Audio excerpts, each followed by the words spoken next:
તો દોસ્તો ના કોઈ મોટો ચહેરો, ના કોઈ એક્શન, ના કોઈ લવ સ્ટોરી, ના કોઈ માસ મસાલા. આ ફિલ્મમાં તમને જોવા શું મળશે?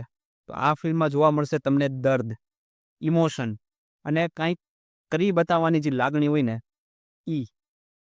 આ ફિલ્મનું ટ્રેલર જોયું ને ત્યારથી જ એમ થઈ ગયું કે નહીં ભાઈ, કાંઈક મોટું છે ને કાંઈક કાંઈક મોટું થવાનું છે ગુજરાતી સિનેમામાં.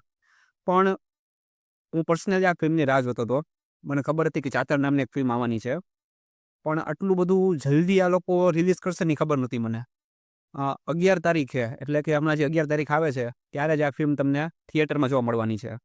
હવે હું આ ફિલ્મ માટે હકીકતમાં બહુ જ એક્સાઇટેડ છું. કારણ કે મને એવું લાગે છે કે આ ફિલ્મની અંદર છે ને ગુજરાતીમાં ક્યારેય નહીં બન્યું હોય ને એ વસ્તુ જોવા મળવાની છે. ટ્રેલર જ એટલું પ્રોમિસિંગ છે ને કે અંદરથી એમ થાય છે કે નહીં ભાઈ, આ પિક્ચરમાં દમ તો હશે જ, એવી મને અંદરથી ફિલિંગ આવે છે.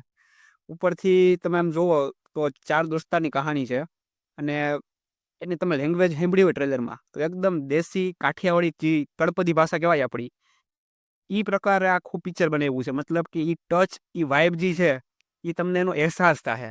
અત્યારે મોડર્ન પિક્ચરમાં શું હોય તો કે છે ને શું ને આન તેને, પ્યોર દેશી પ્યોર ગામડાની જે વાઇબ છે ને એ વાઇબ આરે પિક્ચર બનાવ્યું છે. અને કમિંગ ઓફ એજ ડ્રામા, મતલબ આ પ્રકારના પિક્ચર તમે સ્ટેનલી ખાધાવા બોલિવૂડમાં પિક્ચર આવ્યું હતું, કોન્સેપ્ટ અલગ હતો, પણ મન કંઈક આમ નવું કંઈક અલગ કરવાની ટ્રાય કરી હોય ને ડાયરેક્ટરે, એવું આમાં લાગી રહ્યું છે. અને આ એક્સપેરિમેન્ટ, આ જે કર્યું છે ને એ 100% ઓડિયન્સને ગમ્યું છે. ઓડિયન્સ આ પિક્ચરની રાહ જોઈને બેઠી છે.